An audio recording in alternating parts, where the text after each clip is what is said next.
10 ذوالحجہ عید کا دن، یہ خوشی کا دن ہے، اس کو خوشی کا دن بنایا گیا۔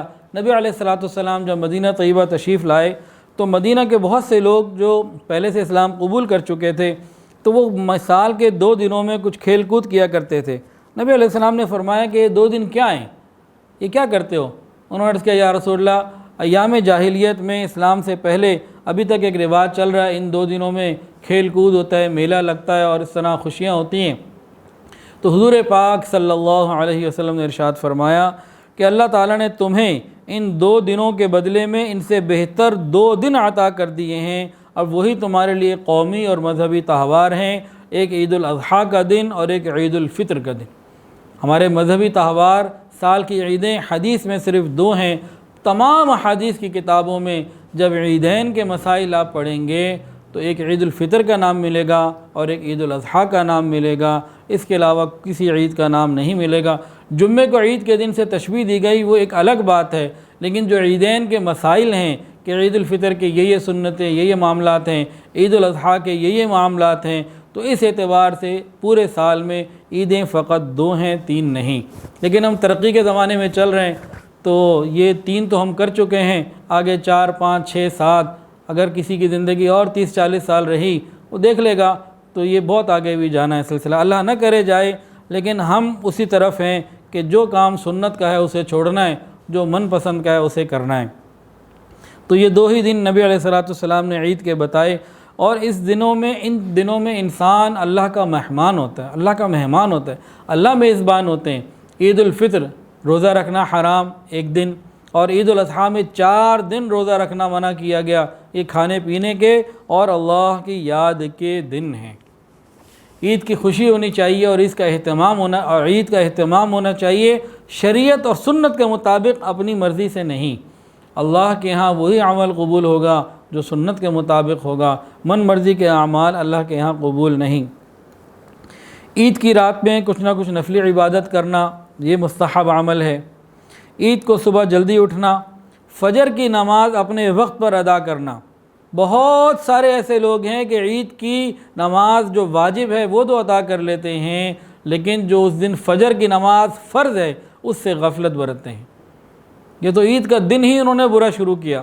ایک بات یاد آ گئی، ایک شخص قسم کھا بیٹھا، اپنی بیوی کو کہنے لگا جو منحوس دن ہوگا نا اس دن تجھے طلاق دوں گا، کوئی بھی منحوس دن۔ اب یہ بات تو کر بیٹھا ہے لیکن اسے اب یہ نہیں پتہ لگ رہا کہ منحوس دن ہوتا کون سا ہے۔ تو ایک فقیہ کے پاس گیا اور کہا حضرت اس طرح میں نے قسم کھا لی ہے کہ منحوس دن کے اندر میں بیوی کو طلاق دوں گا، تو منحوس دن کون سا ہوتا ہے؟ انہوں نے فرمایا کہ جس دن تیری نماز فجر قضا ہو جائے وہ دن تیرے لیے منحوس دن ہے، کہ ابتدا ہی اللہ کی نافرمانی سے ہو رہی ہے۔ دین کا ستون ہے نماز، تو فجر کی نماز اپنے وقت پر ادا کرنا اور عید کے لیے صبح جلدی اٹھنا، اس کے لیے فکر کرنی چاہیے۔ عید کے دن شریعت نے صفائی ستھرائی کا بہت حکم دیا، خوشی کا دن ہے اور خوشی کے دن میں صفائی ستھرائی کا حکم بھی بہت زیادہ ہے۔ فرمایا کہ خوب اہتمام کے ساتھ میل کو چیل کو دور کرنا، سنت کے مطابق غسل کرنا یہ بھی سنت ہے، اور خوشبو لگانا جو ہمارے پاس موجود ہو، اسی طرح اچھے طریقے سے مسواک کا اہتمام کرنا، مردوں کے لیے بھی عورتوں کے لیے بھی۔ اس کے علاوہ پاک اور صاف عمدہ کپڑے جو موجود ہوں وہ پہننا، اس کے لیے قیمتی جوڑے سلوانا، ہر سال نیا جوڑا سلوانا یہ مسنون نہیں، جو انسان کے پاس موجود ہیں ان میں جو مناسب اور خوبصورت اور بہتر ہے اس کو انسان پہن لیا کرے، اور جو لباس پہنے اللہ کی رضا کے لیے پہنے، شکر ادا کرتے ہوئے پہنے، اس میں فخر نہ ہو، تکبر نہ ہو، دکھاوا نہ ہو، یہ چیزوں کا خیال کرنا چاہیے، تو پھر انشاءاللہ العزیز یہ سنت کے مطابق دن گزرے گا۔ اس کے علاوہ خواتین کا اپنے لیے زینت کو اختیار کرنا تو وہ بھی اچھی بات ہے، وہ تیز پھیلنے والی خوشبو نہ لگائیں۔ اس کے علاوہ وہ تیاری کریں، اپنے خاوند کے لیے تیار ہوں، مہندی لگانا اور زیب و زینت کو اختیار کرنا۔ خاوند کے لیے ہو تو عبادت، اگر اس لیے ہو کہ نامحرموں کے ساتھ باتیں کرنی ہے، ہلہ گلہ کرنا ہے، ان کے سامنے بیٹھنا ہے، مکس گیدرنگ ہونی ہے اور ان سے سوال و جواب ہونے، تو یہ سب کا سب ان کے لیے گناہ کا ذریعہ بنے گا۔ اللہ تعالی ہماری حفاظت فرمائے۔ عید کی نماز کے لیے جلدی پہنچنا یہ بھی سنت ہے، اور امام کے قریب بیٹھنا یہ بھی زیادہ ثواب کا ذریعہ ہے۔ اگر کوئی مجبوری نہ ہو تو عید کی نماز کے لیے پیدل چل کے جانا چاہیے۔ اس کے علاوہ کوشش یہ کرنی چاہیے کہ جس راستے سے جائے دوسرے راستے سے واپس آئے، کہ نبی علیہ السلام نے ایسے ہی کیا۔ جہاں تک ممکن ہو ان سنتوں کو بھی ہم کوشش کر لیا کریں، اگر مجبوری ہو تو کوئی بات نہیں۔ عید کی نماز کے لیے جاتے ہوئے بڑا مشکل کام، بڑی شرم آتی ہے آج ہمیں۔ حاجیوں کو اونچی آواز سے تلبیہ پڑھتے ہوئے شرم آتی ہے۔ جہاز میں 300 لوگ بھرے ہوں گے، پورے جہاز میں تلبیہ کی آواز ایک آدھ کسی کی آئے گی، باقی سارے چپ، آواز ہی نہیں آتی۔ اسی طرح عید کی نماز کے لیے ایک عمل بتا رہا ہوں جو سنت ہے، با آواز بلند مردوں کے لیے ہے، لیکن ہمیں انشاءاللہ بہت شرم آئے گی، ہم نہیں کر سکیں گے، ہم بڑے شرمیلے ہیں۔ جہاں شرم آنی چاہیے وہاں ہمیں آتی نہیں۔ گھر میں کوئی عورت ہماری محرم ہو اور وہ بے پردہ باہر نکلے، ہمیں اس پہ شرم نہیں آتی، جھوٹ بولتے شرم نہیں آتی۔ ہاں وہاں شرم آتی ہے جہاں نہیں آنی چاہیے۔ کسی سے پوچھو بھی سر پہ دوپٹہ نہیں، سر پہ ٹوپی نہیں، وہ بڑی شرم آتی ہے، جی ٹوپی رکھ کے گھر سے نکلیں، دوپٹہ پہن کے گھر سے نکلیں، برقع کیوں نہیں پہنتی بھئی بڑی شرم آتی ہے۔ ہماری سوچ الٹی ہو گئی۔ سن لیجئے عمل کیا ہے۔ عید کی نماز کے لیے جاتے ہوئے مناسب اونچی آواز سے تکبیرات کو کہنا۔ کون سی تکبیرات؟ اللہ اکبر، لا الہ الا اللہ واللہ اکبر وللہ الحمد۔ مردوں کے لیے مناسب اونچی آواز سے کہنا یہ سنت ہے، لیکن پینے کے لیے پیپسی چاہیے، جوس چاہیے، سافٹ ڈرنکس چاہیے اور مزیدار چیزیں چاہیے، لیکن گلے سے آواز نہیں نکلے گی۔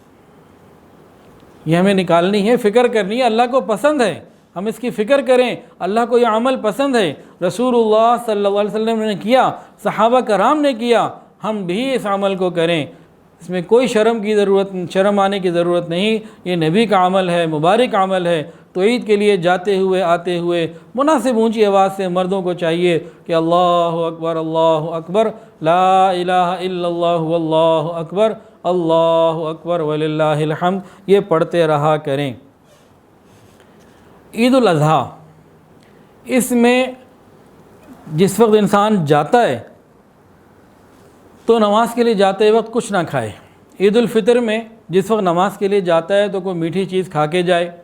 تو عید الفطر میں گزشتہ پورا مہینہ رمضان کا گزرا، اب عید کی نماز کے لیے جاتے وقت کچھ کھا کے جانا یہ سنت، اور عید الاضحیٰ کے لیے کچھ نہ کھا کے جانا سنت۔ لیکن اگر کوئی کھا لے گا تو گناہ نہیں ہوگا، لیکن نہیں کھانا چاہیے۔ اچھا، بعض روایات میں آتا ہے کہ نبی علیہ السلام اپنی قربانی کے جانور کا جو گوشت آتا تھا، کلیجی آتی تھی، اسی سے اس دن کی ابتدا کرتے تھے کچھ کھانے پینے کی۔ تو یہ بھی ایک مسنون عمل ہے اگر کوئی آسانی سے کر سکے۔ اب جن کی تو فجر کی نماز کے بعد انہوں نے جلدی سے نماز پڑھی عید کی اور اس کے بعد جانور ذبح ہو گیا، ان کے لیے تو اس سنت کو پورا کرنا آسان ہے۔ لیکن اگر کسی کی قربانی دوپہر کو ہو رہی ہے، عصر کے بعد ہو رہی ہے، دیر سے ہو رہی ہے، تو ان کو یہ فکر نہیں کرنی چاہیے، ان کو کچھ کھا پی لینا چاہیے۔ اتنا انتظار کرنا کہ تکلیف ہو، پریشانی ہو، یہ بات بہت غلط ہے، یہ غلو میں آ جاتا ہے، شدت میں آ جاتا ہے، اس کی ضرورت نہیں۔ ہاں مناسب وقت میں آپ کی قربانی پہلے ہو رہی ہے اور آپ کو کلیجی مل گئی، آپ نے کھا لی تو بہت اچھی بات ہے، سنت پوری ہو گئی۔ لیکن اگر دیر ہے، 4-6 گھنٹے ہیں قربانی میں، تو اتنی دیر تک بھوکا رہنا یہ مناسب نہیں۔ عید والے دن قربانی کرنا بھی سنت اور صدقہ و خیرات کرنا بھی سنت۔ عید والے دن خاص طور سے کوشش کرنی چاہیے محتاج، مسکین اور غریبوں کو انسان کچھ نہ کچھ دے۔ عید والے دن اپنی اپنی حیثیت کے مطابق اپنے گھر والوں کے لیے کھانے پینے میں اہتمام کرنا اور ان کا خیال کرنا یہ بھی اچھی بات ہے۔ خوشی کا دن ہے، خوشیوں میں شریک کرنا چاہیے، اور خوشیوں میں شریک ہونے کے لیے اور کرنے کے لیے ایک کام اور بھی کرنا پڑے گا، اپنے اخلاق اچھے کرنے پڑیں گے، غصے کو ذرا تحمل کے اندر تبدیل کرنا پڑے گا، خوش کلامی کرنی پڑے گی۔ تو گھر والوں کے ساتھ نرم اور محبت کی گفتگو، نرم گفتگو، یہ بھی عید کی خوشیوں کو دوبالا کرنے والی ہے اور عید کے اندر انسان کو خوشیاں عطا کرتی ہیں۔ عید کے دن مبارکباد دینا بالکل جائز ہے۔ مبارکباد مختلف علماء سے جائز ثابت ہے، فقہاء کرام سے ثابت ہے، اور صحابہ اور تابعین کے اقوال سے بھی اس کا ثبوت ملتا ہے۔ ایک ہے مصافحہ کرنا اور گلے ملنا۔ مصافحہ کرنا اور گلے ملنا، اس میں پہلے سنت سمجھ لیجئے، پھر اگلی بات۔ نبی علیہ السلام کے پاس کوئی ملنے آتا، مصافحہ ہوتا، سلام کیا جاتا۔ کوئی دور سے مسافر آتا ہے، اپنا ہی شہر کا بندہ سفر کر کے واپس آتا، اس سے پھر معانقہ کیا جاتا، یعنی گلے ملا جاتا۔ تو مسافر کا موقع کیا ہے کہ دو آدمی آئے اور آپس میں ایک دوسرے سے ہاتھ ملائے، سلام کیا، یہ مسافر کا موقع ہے، ملاقات کے ابتدائی وقت۔ اور معانقے کا موقع عام طور سے یہ ہے، کوئی دور سے آ رہا ہو، سفر سے آ رہا ہو، چاہے وہ مسافر ہو یا اپنے ہی شہر کا کوئی بندہ سفر کر کے واپس آ گیا ہو، اس سے معانقہ کرنا۔ یہ دو موقع ایسے ہیں کہ یہ چیز ہے کہ جب جدائی ہوئی کسی سے ملے تو مصافحہ۔ تو اس کا اصل حکم یہ ہے، عید کی نماز کے بعد باقاعدہ مصافحہ کرنا، گلے ملنا اور اس کو عید کا حصہ سمجھنا، یہ بات غلط ہے۔ دو بھائی ہیں، گھر سے نکلے ہیں، صبح ملے، مصافحہ ہوا، سلام دعا ہوئی اور مسجد میں بیٹھ گئے۔ اب مسجد میں ساتھ ساتھ بیٹھے ہوئے اور نماز پڑھنے کے بعد دوبارہ ہاتھ ملا رہے ہیں، تو یہ موقع سنت کا نہیں ہے۔ کوشش تو یہ کریں کہ اس سے بچیں، ورنہ کم سے کم اس کو سنت یا عید کا عمل مت سمجھیں۔ ویڈیو کے نیچے سبسکرائب کے بٹن پہ کلک کریں، بیل کے آئیکن پہ کلک کیجئے تاکہ ہر نئی ویڈیو کی نوٹیفیکیشن آپ کو مل جائے۔